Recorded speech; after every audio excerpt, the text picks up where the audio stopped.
Hello, and thank you for coming to the McWaters Effect. I'm your host, Matt. Today we're going to be talking about Joe Biden and Democrats trying to make a power play with using gun control and the filibuster. But first, I want to ask everybody to please hit like and subscribe. Helps the channel grow. Now let's get on with the show.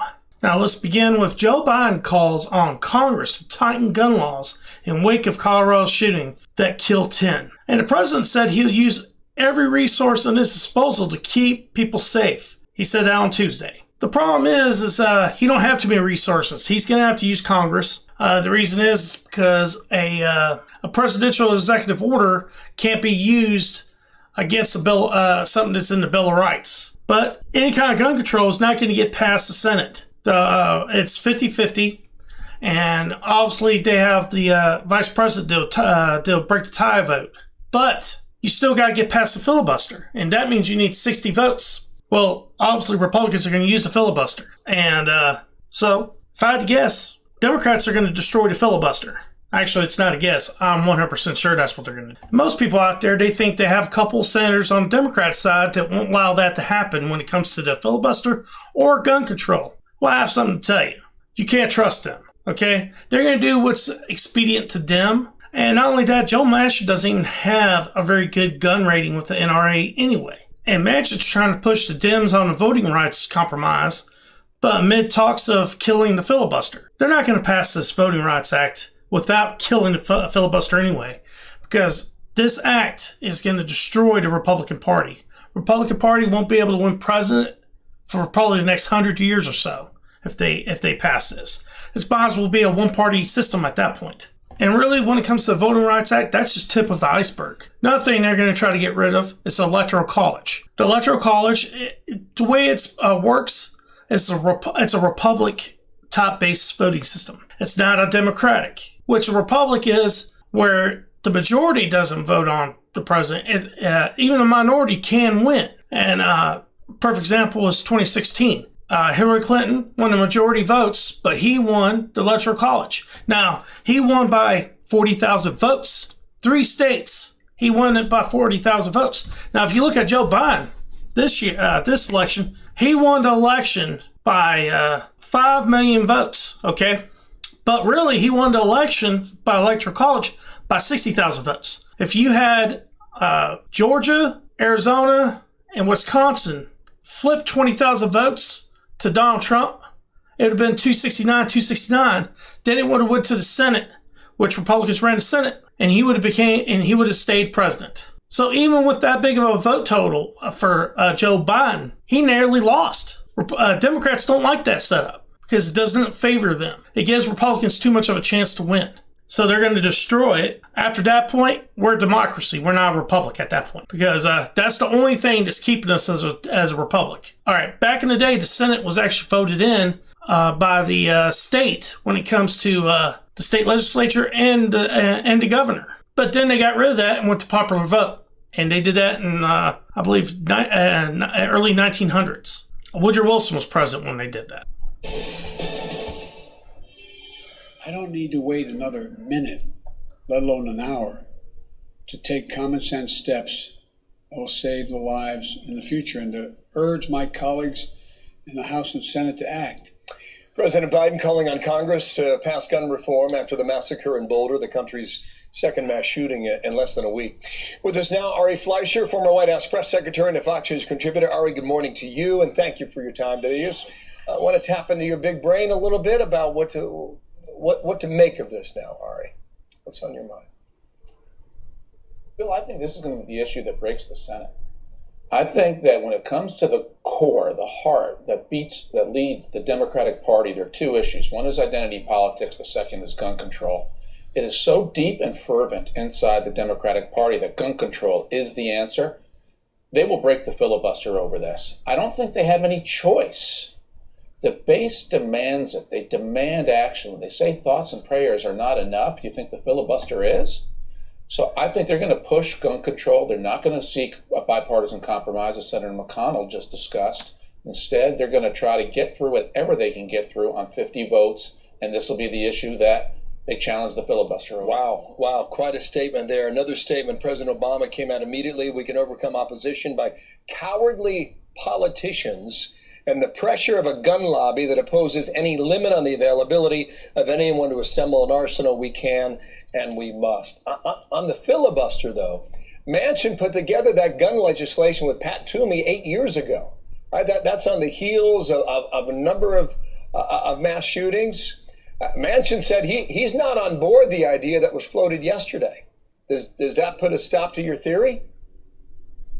Well, because I think if they have 49 for it and Manchin's the 50th, just watch the pressure on Manchin. Remember, Manchin also said he would only support a bipartisan COVID bill. And of course, there was a partisan COVID bill and he supported it. So Manchin is always an open question. I'm not sure I would take him at his word, particularly when the pressure mounts on the core issue that defines the modern day Democratic Party. As I said earlier, gun control is one of the things that makes a Democrat's heart beat. Well, we're going to be watching for that. Ari, thank you so much for coming on today. If you're right, wow, that portends a lot. Thanks, Ari. Nice. Artie Fleischer is right when it comes to what Democrats are going to do. They're going to get rid of the filibuster. Not only that, as soon as they get rid of that, they're going to go all over the place, getting rid of all sorts of stuff they don't like. I already mentioned the Electoral College. They'll get rid of some of the provisions when it comes to free speech. They're going to have laws about hate speech. Obviously, guns. I think they're going to go full-blown, get rid of guns altogether, try to get rid of them. This right here is going to divide the country. Like people in Texas, West Virginia, people in these places are not going to give up their guns. It's just not going to happen. This is another reason I don't think Joe Manchin is going to actually vote against getting rid of the filibuster. Manchin and Selma, Al Sharpton threatens to accuse them of being racist if they don't kill the filibuster. If these two people are accused of being racist by Al Sharpton, their political career is over unless they become Republicans. And Joe Manchin, Republican Party in West Virginia is not going to support him. He's shown too many inconsistencies with his votes. In my opinion, this is his last Senate tour anyway. I think a Republican's going to take a seat. Hell, Donald Trump won West Virginia by almost 70%. Not only that, if they do get rid of the filibuster and pass this Voting Act and all this other stuff, Donald Trump already said he ain't running. He said there's no point. He can't win. And he's 100% correct. And Republicans are having really good ideas to try to make concessions and trying to help keep people safe in the country. The Grassley-Cruz bill would strengthen the national instant criminal background check system to keep criminals from buying guns. Who would be against that? But Democrats already said they ain't going to vote for it. Another thing I would probably try to strengthen, also try to find out if these people have mental illness. That guy that shot those people in Georgia was mentally ill. He wasn't racist. He was mentally ill. And the guy that did it in Colorado, then you had to Twitter on. He tried to say it was a white guy right before they even got all the information. First thing, he does look white, but he doesn't look 21, I'll tell you that. You look at him, he looks like he's in his 30s. And he bought the gun on the 16th, a couple days before he used it. And my question is, the FBI actually I was looking at him because of some of the support he had for ISIS on Facebook and Instagram. And they went ahead and allowed him to buy a gun. Why would you do that? Why didn't a red flag come up and say, hey, this guy just bought a gun and he supports ISIS and he's in the United States? Every time something like this happens, we find out the FBI knew about the person and knew what his thoughts were when it came to politically and whether or not he supported Islamic terrorists. And nothing is done about it. This is the failure of the FBI. And all you lefties are anti-gun and everything that support Karl Marx, thinks he's the greatest thing since sliced bread for inventing communism. Well, here's what he thinks about guns. Under no pretext should arms and ammunition be surrendered, at any attempt to disarm the worker must be frustrated by force if necessary. Well, he got something right, I guess. Law of averages tells you that would probably happen if he would get something right. This is another thing they ain't going to pass until they get rid of the filibuster. Minimum wage increase. All right. Increase it to $15. Right now, the national average, if you add all the states together, divided by 50, it's $11.80. Okay? You'll be increasing it by about almost $4. Okay. Guess what these companies are going to do when you do that? They're just going to add more, how much they're just going to add more money to how much they want for that product. It's called inflation. Okay, so they're thinking they're helping poor people and middle class people. No, you're not. You're putting them in the same place they were before you even increased minimum wage. The problem with Democrats is they didn't go to economics. They didn't take an economics class. They don't understand economics. It's too logical for them. There's no emotions involved in it. There's this old saying, if you're 20 years old, you vote Republican, you don't have a heart. But if you're 40 years old and you vote for Republican, you have a brain. And that's 100% true. It's the young that vote for Democrats for the most part. Now, you get some of these old people like Bernie Sanders and people like that. But the thing is, they don't understand economics. That's why they're for communism or socialism, Marxism, whatever you want to call it. It's all the same thing. Hell, I gather fascism in there too. There ain't no difference between them. And the fact is, when it comes to what they're trying to do, that ain't communism. That's not socialism. That is straight up fascism. It's a power grab, and fascism is known for that.